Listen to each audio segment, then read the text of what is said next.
So last year you weren't successful in being elected. Yes. Why are you standing for a second time, and what are you doing differently this time? Well, I think last year I ran a great campaign. We had lots of really good policies. But this year, as well as having good policies, we have a much more cohesive message and vision for the university that puts students in charge of their education, saves them money, and also creates a world-class academic experience, enacting student-led change. In your manifesto, you say that you will achieve things like extra KB buses, overhauling university timetabling, 100% podcasting, paid internships, early release of exam timetables, and a lot of other things. Do you think you can actually achieve all of this? Yes, I believe all my policies are achievable. I will work tirelessly to achieve all my policies. I realize there may be the odd policy I don't achieve, but I feel these are priorities I'm setting out. They are thought through policies that can be achieved and realized. One of the things you want to bring in is bursaries for core course materials. Yes. How will these be paid for given EUSA's current financial situation? The university does have money.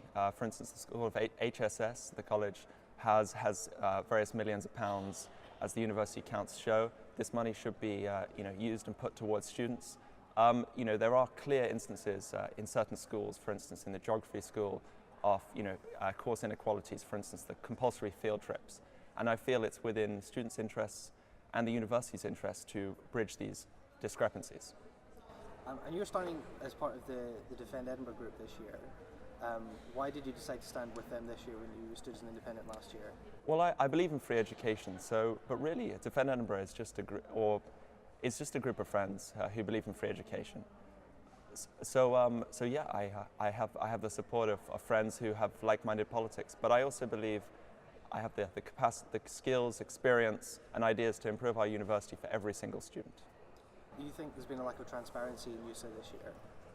I think there has been to an extent, and one of the ways I will address this as Vice President of Academic Affairs is I'll have accountability sessions where students can come and hold me to account on a fortnightly basis. I will also write an update of what I've been doing every week, so students can see directly how I am representing them.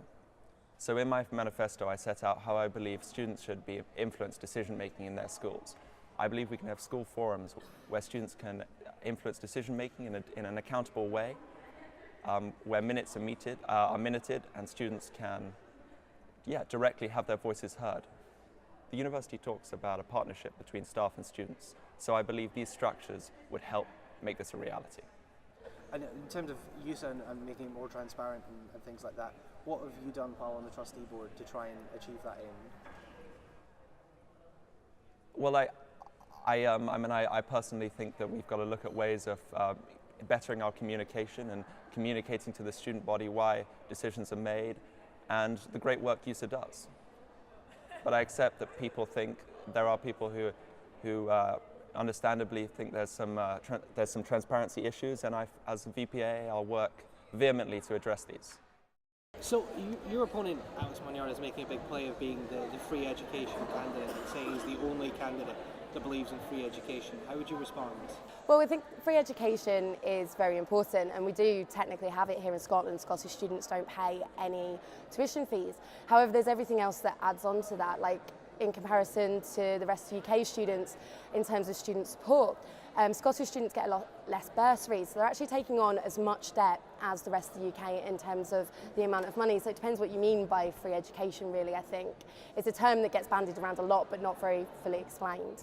Education funding it's a difficult situation at the moment because obviously we're in a recession. I believe that anyone that wants to go to university should be able to. And I think the fairest way is through progressive taxation, whether that's through income tax or maybe alternative tax focused on graduates. I don't believe that tuition fees should be as high as they are going to be this year, and I believe that every student should have access no matter what their background. One of the things you say in your manifesto is that you're going to ensure that exam timetables are released earlier. And the university in previous SABs have said it's not possible. How are you going to achieve it? Getting exams earlier, this year they're coming out particularly late. They're not coming out until the 18th of March, which is absolutely ridiculous. One of the things that we have seen, which is really, really great, is that actually through student pressure.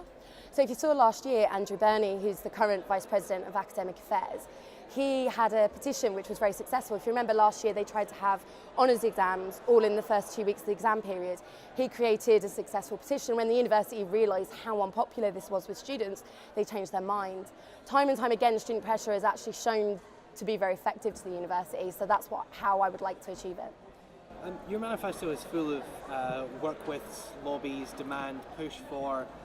Do you not think that you can achieve any of those things, that you've not promised that you definitely will achieve them? Or is that just the way you want to go about things? It's definitely one of the ways, like lobbying, what was the other one, demanding, working with the university. The role of Vice President Academic Affairs is the most university-focused role out of all of them. So it's very important. A lot of what you're going to be doing is working with the university. A lot of the things that you're doing is going to meetings, a lot of meetings with the university. So you really do need to be able to build a good relationship with them, and that's one of the things I really want to do, whilst obviously pushing student issues at the forefront. Everything that you want to achieve is very long term. So what I want to do is definitely build the foundations onto improving the student experience. In terms of improving feedback within the university, I believe that there are some really simple things, like we can all go, yes, we want better feedback, yes, we want face-to-face feedback, but how do we actually achieve that? So one of my ones, which is being able to see your exam scripts automatically, there's actually some really good practice already going on within the university that needs to be spread much more. So things like it's geography, they have a lecture that's set aside for students to come along and see their exam transcripts. They have academics at the front who you can ask questions to. My favourite one, and I think it's potentially the simplest one, is setting aside the first tutorial of every semester.